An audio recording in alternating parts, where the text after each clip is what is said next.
যখন ফজর হয় আপনার চোখ খুলতে না খুলতে আল্লাহ তাবারক তাআলা আওয়াজ দিচ্ছেন, আপনাকে ডাকছেন, আপনি আল্লাহ তাবারক তাআলার কথা শুনছেন না, তানার ডাকে সাড়া দিচ্ছেন না। তারপরে যখন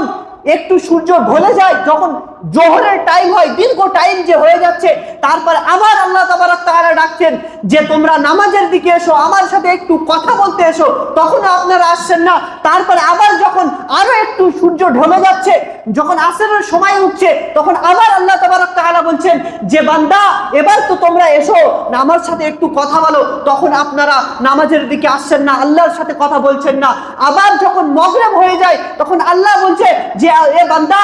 এখন তো সারা দিন পার হয়ে গেছে, এখন তো মাগরিবের সময়, দিনটা তো অতিবাহিত হয়ে গেল, এবার কমসে কম তুমি নামাজের দিকে এসো, আমার সাথে একটু কথা বলো, তখনও আপনারা নামাজের দিকে আসছেন না। আবার যখন শোয়ার আগে এশার সময় হচ্ছে, তখন আল্লাহ তাআলা বলছে বান্দা তুই তো শুয়ে পড়বি, তুই যদি তোকে তুলি তাহলেই তুমি উঠবি, আর আমি যদি না তোকে তুলি তাহলে তুই কবরস্থ হয়ে যাবি, কমসে কম একবার আমার ডাকে সাড়া দে, একটু নামাজ পড়। কিন্তু